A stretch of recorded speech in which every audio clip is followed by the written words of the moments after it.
Checklist.io.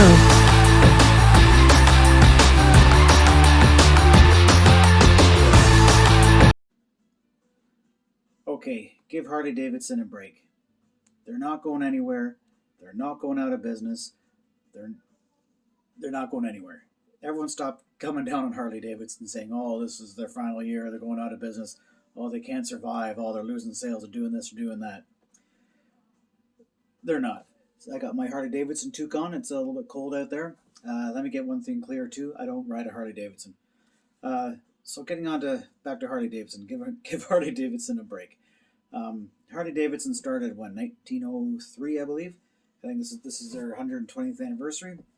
So when Harley Davidson started back in 1903, I think I have this book, Classic American Motorcycles.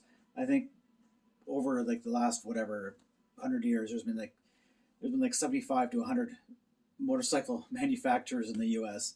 And then so in 1903, when all these new bicycles were turning into motorcycles and all these producers, there was tons of them. And who survived? Harley. And then moving on into I guess 1917 for the States, but when World War I started in 1914, and when they entered the war, so over those years, they had to make changes in their manufacturing and whatnot. So Harley survived World War I in those years. And then what happened after World War I in the 30s? There was the Great Depression. Who survived the Great Depression? Harley Davidson. And then, at the end of the Great Depression, 1939, what started? World War II. And who thrived in World War II, sold tons of motorcycles to the U.S. Army, Canadian Army, and I believe the British Army too. But anyway, sold bikes to the armed forces. Who did that? Harley Davidson. I think Indians sold bikes too, but who sold the most? Harley Davidson. So then after World War II, there was the 1950s, lots of manufacturing and whatnot. But then the 1960s started. What started arriving on the American shores? British bikes, and more importantly, the Japanese bikes, like the CV750. When that showed up on the shores of the States, that destroyed the British bikes and the American bikes. It was a true super bike.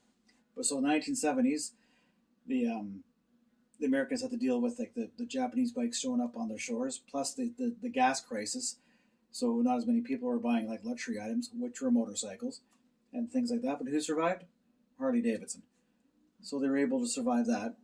And then in the 1980s, I'm not sure when, I think it was the late 70s and the 80s, when Harley was taken over by AMF because they were going down. So AMF, American Machine Foundry, I believe, took them over and destroyed Harley Davidson. That's when they started making all the crap bikes, the leaking oil. That's when they got the really bad reputation. But who kept buying their bikes? They kept selling them, and people kept buying them. So who survived that era? The AMF, real crap area, or crap time for Harley. Who survived? Harley Davidson survived. And then there was a buyout that was, I think Willie G. Davidson. He's the guy who started the buyout to take Harley, I guess, private again, to rescue them from the AMF. And plus, Ronald Reagan did the protectionism for the states, so all the Japanese bikes coming in had to pay tariffs over a certain cc. So what did the Japanese do? Built smaller displacement motorcycles, which sold just as well because not everybody needs a great big touring bike. So the Japanese bikes will survive no matter what you do. So Harley got the protectionism from Ronald Reagan and still survived when the Japanese were just dumping cars and bikes on the North American shores. And then that led into the late 80s and the 90s when Harley sales kept going up and up and up and up, and you're on a waiting list for Harley Davidson, and they were charging outrageous prices, and secondhand bikes were going for a ton of money. And I know that the Harley Davidson probably got greedy then, thinking, "Oh, this will never end." But what happened in 2008? The Great Recession. Who survived the Great Recession? Harley Davidson. They survived that. A lot of manufacturers, a lot of people got really hurt in 2008 because of the Great Recession. Harley survived.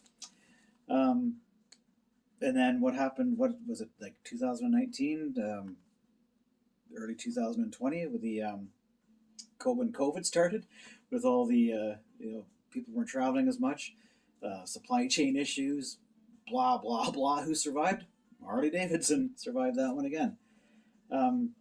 So this is a company that survives. And then, so going from, let's say, from moving forward from now, they're building electric bikes. And Jochen Zeitz has even said in 20 years, 30 years, Harley will be all electric anyway. So will Honda, Kawasaki, all the cars are all going electric. That's the way of the future. And a lot of these Harley people are talking about, oh, they're ignoring their core customers and blah, blah. Harley Davidson doesn't give a shit about their core customers. Just face the facts. They don't care. Look at the new Sportsters. I think that's going after their core customers, those old fat guys. No. The Pan American, fucking fantastic motorcycle. Do you think that's going after their core customers? No. So people going, oh, they're ignoring their core customers. They don't give a shit about your core customers. They're all dying. Like you're literally dying. So Harley will keep building these big cruisers and these baggers for all you old farts that want to ride these things in your big three-wheeler trikes that want to ride these old motorcycles. Of course they're going to keep building them because you guys keep buying them. So they're going to keep building them, but they're going to build all the modern bikes, the liquid-cooled, the smaller displacement, the adventure bikes, and then the live wire. They're going to move that way. And look at the, the merchandise they sell. Like the millions a year in merchandise. Hats, t-shirts, pants, boots, playing cards, teapots, coffee mugs. Just the list goes on and on and on. Like $100 t-shirts. Like that's where they make their money. And that and they they're Harley Davidson Financial Services. That's where you make your money. Sell the bike and finance it. So you sell the bike and you finance it. So you're getting it from every angle. It's not so. And then they just sell all those to. They probably parcel all that up and sell it to a bank, and so that's where they make their money. So Harley Davidsons, they're not going anywhere. They're not going out of business. They're not going to disappear. They're survivors. They've survived everything. And everyone, like people talk about the new Sportster and this now. That's or in the back of this book. That's a VR 1000. That's a Harley Davidson. That's probably from the early '90s, I think. That's like because they had that bike. They used that on the in the superbike racing in the States. Miguel Duhamel rode one, the Canadian guy. He used to complain it only ran on 2 cylinders. That's why he couldn't keep up. But so Harley Davidson not going anywhere. Everyone just lighten up on them. I don't know. Maybe I've turned a new leaf with Harley Davidson because I've always hated Harley Davidsons because they're slow and poorly built. But look at them now. The new Sportster, it's expensive. I'd never buy one. The new Pan American, great bike. Again, too expensive for me. Not really what I'm looking for. And plus, the Harley Davidson right now, if you look at it on a financial side, it's considered a value stock, and so value stocks usually mean they're undervalued. So it's they're probably going to go up again. So they've been around for 120 years. There's one good video by Ryan from Fortnite. He talks about Harley Davidson, how they shot themselves in the foot, and I think he nailed it pretty good. But I think that's how they alienate their core customers, and that's why they're hurting. But they're survivors. They're going to keep going.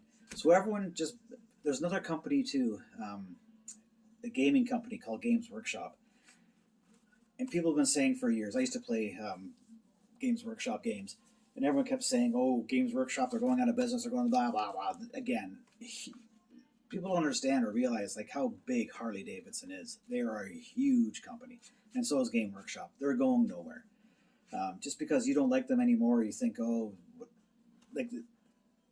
people don't like change.